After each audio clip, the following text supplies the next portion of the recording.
बोलिए राधा कृष्ण भगवान की जय हो। राम कृष्ण भगवान की जय हो। मन और वाणी को पवित्र करने के पश्चात कथा का हम रस स्वादन करें, क्योंकि डॉक्टर साहब के पास जब जाओ तो सबसे पहले डॉक्टर साहब की स्वाद की दवा देंगे कि भैया जी का पेट साफ हो जाए, और जब पेट साफ हो जाएगी तो हर दवा फायदा करता है। तो ये मन और वाणी को पवित्र करने के पश्चात कथा का स्वादन करें, क्योंकि ये मानव जीवन बहुत अनमोल है। बंदनी बाबा स्वामी चूड़ामणि तुलसीदास ने लिखते हैं कि बड़े भाग्य से मनुष्य का शरीर मिला, बड़े भाग्य मानुष तन पावा, सूर दुर्लभ सदग्रंथन गावा। एक तो मनुष्य का शरीर मिल गया, दूसरे मिल जाए सत्संग तो सोने पे सुहागा। इससे बड़ी बात कोई नहीं है, क्योंकि इस मानव शरीर के लिए देवता भी तरसते हैं और कहते हैं, हे प्रभु एक बार हमें भी मनुष्य का शरीर दे दो ताकि हम भी कुछ धर्म और कर्म करें। 84 लाख योनियां हैं, 84 लाख योनियों में केवल मनुष्य योनि ही एक ऐसी योनि है जिसे कर्म और धर्म करने का अधिकार है। बाकी सारी योनियां भोग योनियां हैं। सारी योनियां भोग योनियां हैं। ये धर्म और कर्म करने के लिए देवता भी तरसते हैं। इसीलिए तो आपने प्रथम दिवस सुना, सुखदेव जी जब सुनाने कथा चले तो इंद्र भागा भागा अमृत का कलश लेकर श्री सुखदेव जी के पास पहुंचा, लेकिन सुखदेव जी ने भगा दिया। क्यों? देवता बड़े ठगिया है, घाटे का सौदा कभी नहीं करते। और महाराज ने कथा अमृत का पान नहीं कराया, जबकि इंद्र ने कहा सुधा अमृत का पान करा दो परीक्षित को मरने का डर है। सबसे बड़ा डर मनुष्य को मरने का ही होता है। मरने का डर मनुष्य मरने के भय से भयाक्रांत रहता है हर समय। लेकिन श्री सुखदेव बाबा ने नहीं सुनाया, क्योंकि ब्रह्मरात वक्ता हो और विष्णु रात श्रोता हो, तो वहां किसी के माया कोई धावा मारेगी। ब्रह्मरात कौन है? श्री सुखदेव जी महाराज। और विष्णुरात कौन है? श्री परीक्षित जी महाराज। क्योंकि पूरे संसार में तो वक्ता एक श्रोता केवल परीक्षित और सुखदेव ही ऐसे हैं जिन्हों साक्षात भगवान की कृपा गर्भ के अंदर प्राप्त हुई। श्री सुखदेव जी बाहर नहीं आए जब तक भगवान अंदर नहीं गए कि अब तो 12 वर्ष हो गई, बाहर निकलो। और परीक्षित जी भी उत्तरा के गर्भ में जाकर के भगवान ने अंगुष्ठमात्र का शरीर बना करके चतुर्भुजी रूप में दर्शन दे करके द्रोणी के ब्रह्मास्त्र से रक्षा की। तो दोनों श्रोता और वक्ता बड़े गजब के हैं। एक ब्रह्मरात है, दूसरा विष्णुरात है। बताओ ऐसी जगह माया ठहरेगी? प्रपंच आएगा, पाप आएगा, निद्रा देवी आएगी, या मणिराम जाएंगे? न मणिराम जा सकते, न निद्रा देवी आ सकती, न माया भटक सकती। आज सप्तम दिवस है, तो हमारे दादाजी का कहना था थोड़ा चर्चा हनुमान जी की भी हो जाए। तो या कथा ही सुनाए सीधे हो जाए चर्चा। चलो भाई हनुमान जी की हो जाए। जो हनुमान जी बड़े रसिया हैं कथा के। यत्र यत्र रघुनाथ कीर्तनम तत्र तत्र कृतमस्तकांजलिम बाष्पवारि परिपूर्ण लोचनम मारुति नमत राक्षस। जहां जहां भगवान की कथा होती है बाबा हनुमान जी बड़े आतुर होकर के उपस्थित होते हैं। तो आइए एक बार हनुमान जी का जयकारा लगाएं। बोलिए अनंत बलवंत हनुमंत लाल की जय। राम को अपने बस में कर लिया जिन्होंने, ऐसे हनुमान जी को सादर प्रणाम। क्योंकि जिनकी सेवा भाव से द्रवित हुए भगवान, ऐसे श्री हनुमान को बारंबार प्रणाम। तो कथा प्रारंभ होते है, सुनो वीर हनुमान, निज आसन पे आइए, सिया सहित श्री राम। रामायण तुलसी कृत कहूं कथा अनुसार, सुचि सुंदर आसन सुभग, आइए पवन कुमार, आइए पवन कुमार, आइए पवन कुमार। बोलिए राघवेंद्र सरकार की जय, सीता मैया की जय। बड़े ही बड़े कृत हैं हनुमान जी महाराज के। एक बार की बात है, जब भगवान ने कह दिया कि सारे देवता निर्भय हो जाओ, डरो मत इस रावण के अत्याचारों से, और तुम जब सब जाकर के बानर के रूप में प्रकट हो जाओ, तो सब देवता ही आए मदद करने के लिए, क्योंकि उनको श्राप है। किसने श्राप दिया? वृंदा ने। वृंदा कौन है? जालंधर की पत्नी, जो आकर के तुलसी बनी। लेकिन याद रखना, तुलसी तीन है। एक जालंधर की पत्नी वृंदा भी तुलसी बनी, एक शंखचूड़ की पत्नी भी तुलसा बनी, और एक शंखासुर की पत्नी भी तुलसी बनी। आपने देखो होगा तीन प्रकार की तुलसी है, रामा तुलसी, श्यामा तुलसी और पहाड़ी तुलसी। रामा तुलसी जालंधर की पत्नी है, श्यामा तुलसी शंखचूड़ की पत्नी है, और पहाड़ी तुलसी जो होती है वो शंखासुर की पत्नी है। भगवान शंकर ने मारा, और भगवान शंकर ही मार सकते थे, क्योंकि तीनों भगवान शंकर के अंश से ही प्रकट हुए। और भगवान शंकर का जो पुत्र है, भगवान शंकर के अंश से प्रकट हुआ, जिन्होंने जीवित किया वही मार सकते हैं, क्योंकि ये वो हम ब्रह्मद्वितीय नाश, इनका कभी नाश नहीं होता। जगत गुरु है ब्राह्मण, ब्राह्मण का गुरु सन्यासी, और सन्यासी का गुरु अविनाशी भोलेनाथ, जिनका कभी नाश नहीं होता। शिव का नाम ही, शिव का अर्थ ही कल्याण है, शिव का नाम ही कल्याण है। इसीलिए तो सब है देव और ये है महादेव। तो जब सब चलने लगे तो भगवान भोलेनाथ भी चलने लगे कि हम भी अपने प्रभु की मदद करेंगे। पार्वती ने पूछा, भोलेनाथ कहाँ जा रहे हो? शंकर जी कहने लगे, देवी हम जा रहे हैं, हम भी भेज लेंगे बंदर का। मैया ने कहा क्यों? कहा हमारे प्रभु जा रहे हैं अयोध्या में चक्रवर्ती सम्राट महाराज दशरथ के पुत्र बन करके, तो वो सुंदर बनेंगे, हम बंदर बनेंगे।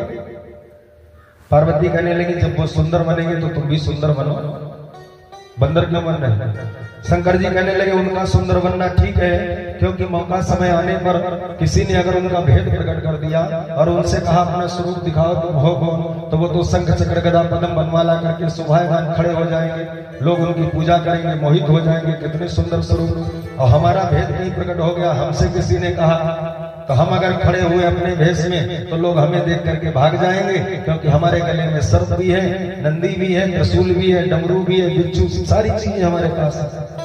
तो इसलिए मेरे प्रभु सुंदर बनेंगे, हम बंदर बनेंगे। पार्वती कहने लगी, भोलेनाथ कुछ भी हो जाए हम भी साथ में चलेंगे। शंकर जी कहने लगे, हम नहीं ले जा सकते। का क्यों? कहने लगे, सेवक का धर्म नहीं है स्वामी की सेवा करने जाए तो पत्नी को साथ में ले जाए। पता नहीं कब मालिक गुस्सा कर बैठे, सेवक को डांट दे और पत्नी साथ में होगी तो बर्दाश्त कर पाएगा या पत्नी बर्दाश्त कर पाएगी?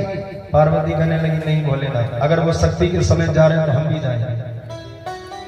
शंकर जी ने कहा, नहीं, एक तो हम बंदर बनेंगे। पार्वती बोली, भोलेनाथ आप बंदर बनेंगे क्यों? शंकर जी ने कहा, हम बंदर इसलिए बनेंगे कि बंदर को माया व्याप्त नहीं होती। बंदर को माया नहीं व्याप्त होती। हाँ, देवर्षि नारद का प्रसंग सुनाया। जब देवर्षि नारद ने हिमालय की गुहा में तपस्या की, जाकर के भोलेनाथ से, ब्रह्मा जी से, नारायण से बखान किया, तो सुंदर स्वरूप मांगो, हरिसन मांगो सुंदरताई, क्योंकि विश्व मोहिनी सबसे सुंदर है और इससे हमें विवाह करना है। क्योंकि नारद जी चक्कर में भ्रम में पड़ गए थे। हाथ में उसकी रेखाएं में कुछ और लिखा था, वो समझ रहे थे कुछ और। हाथ में लिखा था, जो यही बरई अमर सोई होई, और समर भूमि जीते ना कोई। जिसके साथ में इसका वर्ण होगा वो पहले से अमर होगा, उससे कोई युद्ध में जीत नहीं सकता। लेकिन नारद ने अर्थ लगाया कि जिसके साथ इसका विवाह होगा वो अमर हो जाएगा और उसको कोई जीत नहीं पाएगा। तो हमको बहुत अच्छे है, हमारे साथ में विवाह हो जाए। अभी अभी कह के आ रहे थे कि हमने कामदेव को जीत लिया। अब भगवान ने पहला ही माना, क्योंकि भगवान तो सबको नचाते हैं, राम तो सबको नचाते हैं। इस माया ने किसको नहीं ठगा, सबको ठगा। और देवर्षि नारद कहने लगे, तपस्या करने का समय नहीं, चलो वरदान मांगे। तो वरदान मांगा। देवर्षि नारद ने कहने लगे जाने का भी समय नहीं। अब देखो अपनी महानता बखान करनी थी तो चल के गए ब्रह्मलोक, शिवलोक, विष्णुलोक। और जब कुछ मांगना है तो यहीं से मांग रहे, अरे हमको कुछ मांगना है तो हम चल के जाए, लेकिन वहीं खड़े होकर मांगने लगे। भगवान प्रकट हो गए, मांगो। देवर्षि नारद ने कहा हमें अपना सुंदर स्वरूप दे दो। भगवान ने कहा मेरे स्वरूप तो कई हैं और सभी सुंदर हैं, तुम्हें कौन सा स्वरूप चाहिए? नारद कहने लगे अपना हरि स्वरूप दे दो। हरि माने विष्णु और हरि माने वंदन। कहा हमें अपना हरि स्वरूप दे दो। भगवान ने कहा ये मस्त। लेकिन नारद ने एक बात बहुत अच्छी कही जब वरदान मांगा, भगवान से कुछ भी मांगो तो मांगने के बाद एक बार जो नारद ने कहा वो जरूर कहो। क्या कहा देवर्षि नारद ने? वरदान तो मांग लिया, अपना हरि स्वरूप दे दो, लेकिन उसके बाद में हाथ जोड़ करके कहा क्या देवर्षि नारद ने? जे विधि होई नाथ हित मोरा, करहु सोबेगी दास मैं तोरा। जे विधि होई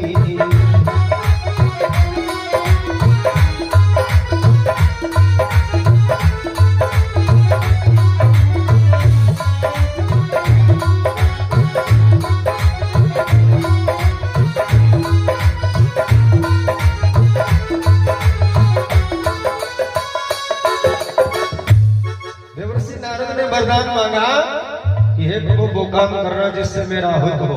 भगवान कहने लगे तुम हित की बात करते हो नारद, तुम हित की बात करते हो, हम तुम्हारा परम हित सोच रहे हैं।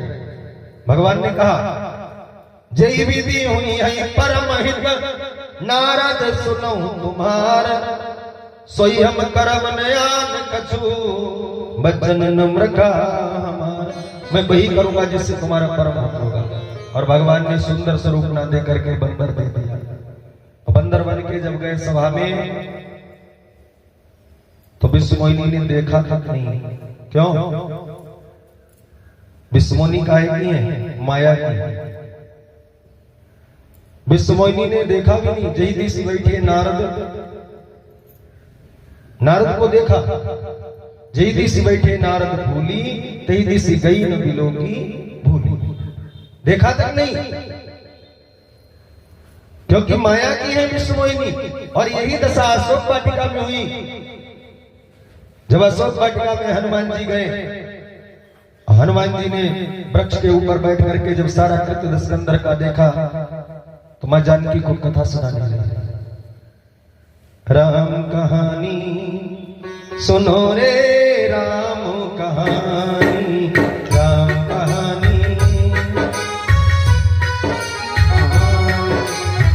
राम जय राम जय जय राम, श्री राम जय राम जय जय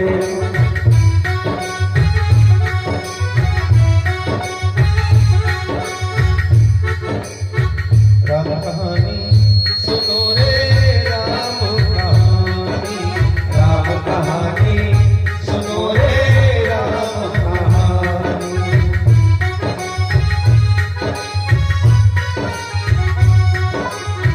कहते सुनते आवे, कहते सुनते आवे अज्ञान कहानी, राम कहानी सुनो रे राम कहानी, राम कहानी सुनो रे राम कहानी।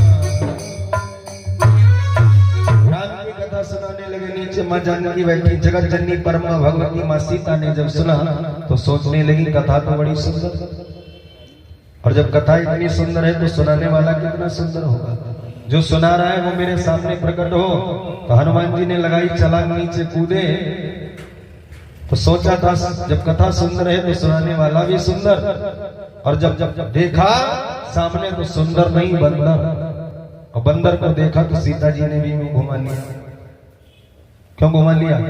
क्योंकि सीता भी तो असली नहीं है, सीता भी तो माया की है। असली सीता कहाँ है? अग्निदेव भगवान के पास। जब लग करो निशाचर नासा, तब लग करो अग्नि में वास। अच्छा, अग्निदेव ने भरोसा क्यों था राम जी को? क्यों सौंप दिया? क्योंकि अग्निदेव भी तो ससुर लगते हैं। राम जी कितने भाई हैं? 4 है ना कि 5 है? कथा तो हम उस दिन बताए थे थोड़ा। 5 है कि 4? राम जी काहे से हुए? खीर से। हनुमान जी काहे से हुए? खीर से। तो ये भी तो भैया ही हैं।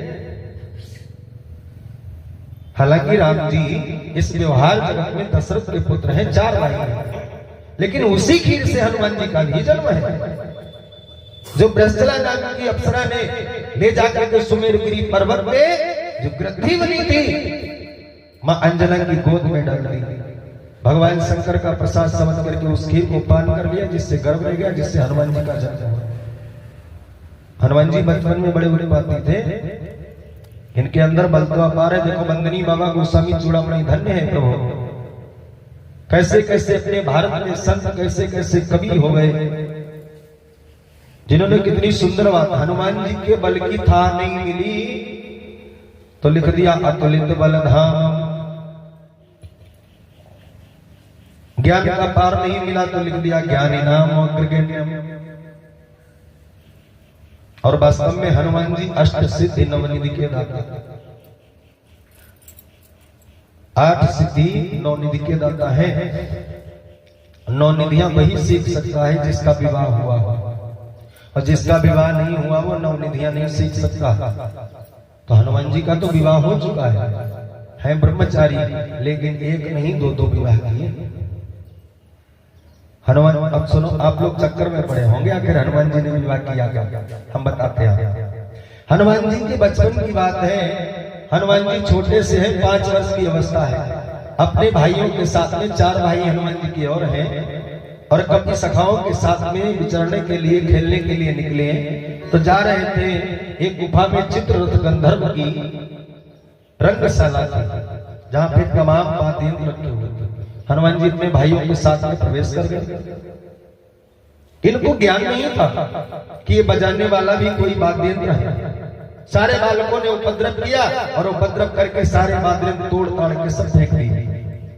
तब तक आ गया चित्ररथ गंधर्व, और उपद्रव देख करके सब बच्चों को पकड़ लिया, बांध करके डाल दिया। हनुमान जी ने अन्य विनय की, हमें छोड़ो, हम तुम्हारे वाद्य यंत्र ठीक करके देंगे, हमें जाने दो। चित्ररथ ने कहा ठीक है, केवल तुम्हें छोड़ेंगे, इन बच्चों को नहीं, इन चारों को नहीं छोड़ा। हनुमान जी को छोड़ा। माता के पास आए, भगवान शंकर से प्रार्थना की। भगवान शंकर के पास गए विद्याध्ययन करने हनुमान जी महाराज। प्रथम गुरु हैं भगवान शंकर हनुमान जी के, और शंकर के ही अवतारी हैं। 11वें अवतार है रुद्र के, इनका नाम महान है। महान नामक रुद्र के अवतारी है। जो महान नामक रुद्र है उसके अवतारी है हनुमान जी। हनुमान जी गए, सारी संगीत विद्या भगवान शंकर से सीखी। भगवान शंकर से ज्यादा संगीतज्ञ कौन है? भगवान शंकर से ज्यादा वेदध्यायी कौन है? भगवान शंकर से ज्यादा ज्योतिषाचार्य कौन है? हर कला में निपुण है भगवान शंकर। और भगवान शंकर से विद्या सीखी। ठीक 1 महीने के बाद